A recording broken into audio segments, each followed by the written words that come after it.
Here we have the title slide featuring Tim Ferriss and his groundbreaking book, The 4-Hour Workweek. This sets the stage for our discussion on how to optimize productivity and redesign our work lives for greater freedom and efficiency. What exactly defines the new rich? Unlike traditional views of wealth focused on bank balances, the new rich measure their wealth by the control they have over their time and mobility. They value geographical freedom, autonomy, and rich life experiences far more than just climbing the corporate ladder or amassing a paycheck.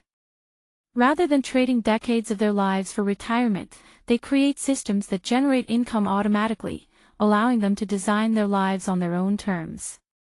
The pillars that support this lifestyle include having free time, complete control over their schedules, the ability to work from anywhere in the world, income that flows without active involvement, and practicing strategic minimalism, doing fewer tasks but creating greater impact.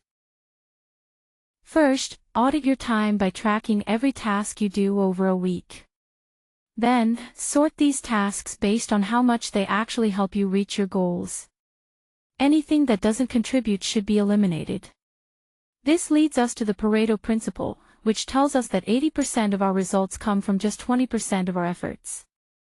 So, cutting out the other 80% isn't about being lazy, it's a smart strategy. Apply this by completely cutting unnecessary meetings, reactive emails, and projects that don't bring much value.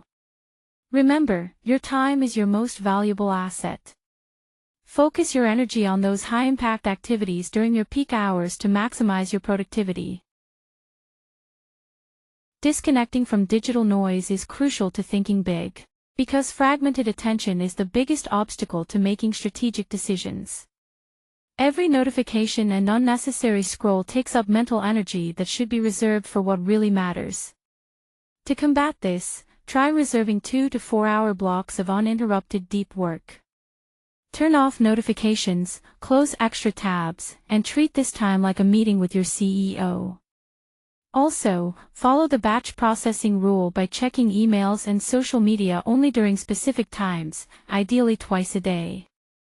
Remember, mental space is a powerful competitive advantage. Those who control their attention control their business. First, we start by identifying repeatable flows. These could be sales, subscriptions, digital content, or affiliation programs. These are the foundation for automation because they happen consistently. Next, we configure the right tools to support these flows, like Shopify for e-commerce, Gumroad for digital products, Zapier to connect different apps, and automated email marketing to engage customers without manual effort.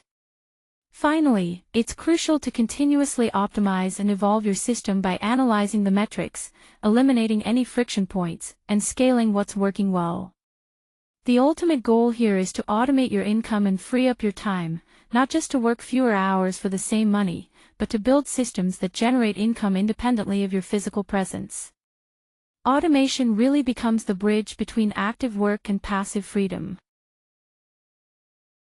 Delegate to a global talent and transform your project into a system. When you try to do everything yourself as an entrepreneur, you're not really running a business, you're just managing a very stressful job. By delegating routine tasks to virtual assistants and freelancers from around the world, you can turn your personal project into an autonomous, scalable system. Platforms like Upwork and Fiverr connect you with talented professionals everywhere, proving that quality knows no borders. But before you delegate, it's essential to document every process clearly through well-written standard operating procedures, or SOPs, so anyone can follow your standards precisely.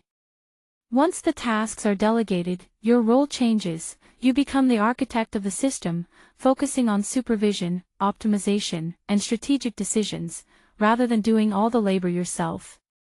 This shift allows you to lead effectively and grow your business. Here's how to design schedules based on your goals, not just obligations. First, define 3 key objectives each week. Focus on what truly matters. Remember, if everything is a priority, nothing really is. Next, block your calendar according to your energy levels. Tackle creative tasks during your peak hours and save administrative work for when you're less energetic. Then, set aside time every Friday for a quick 30-minute review to revise and adjust your plan, keeping you on track without micromanagement. This contrasts sharply with the traditional model of fixed hours from 9 to 6, default meetings, and productivity judged by presence, which often leads to exhaustion and mediocre results. The new approach embraces flexible hours focused on goals, letting you work when you're most productive and rest when you need it, measuring success by results, not time spent. Fear often stops us from moving forward, even when we have a solid plan in place. Tim Ferriss's fear-setting technique helps us neutralize paralysis before it paralyzes us. First, you define the worst-case scenario in detail, be specific about what could go wrong.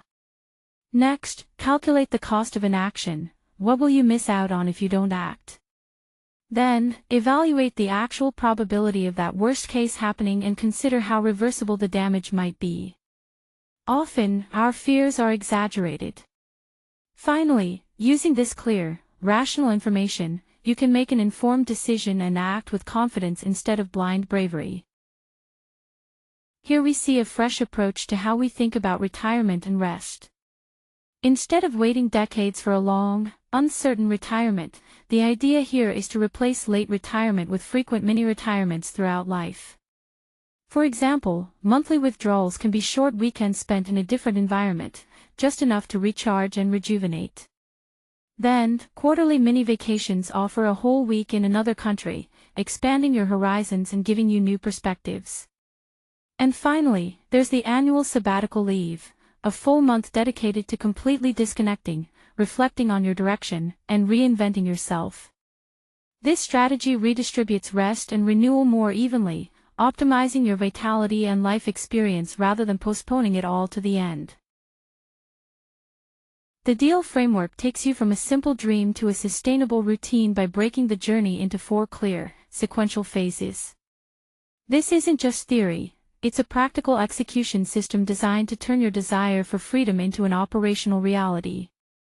When applied with discipline, it has the power to change the trajectory of any entrepreneur's path. Your next step is to pick one phase of this framework and commit to working on it this week. Remember, freedom isn't built overnight, but it all begins with the decision you make today. Thank you very much for your attention today.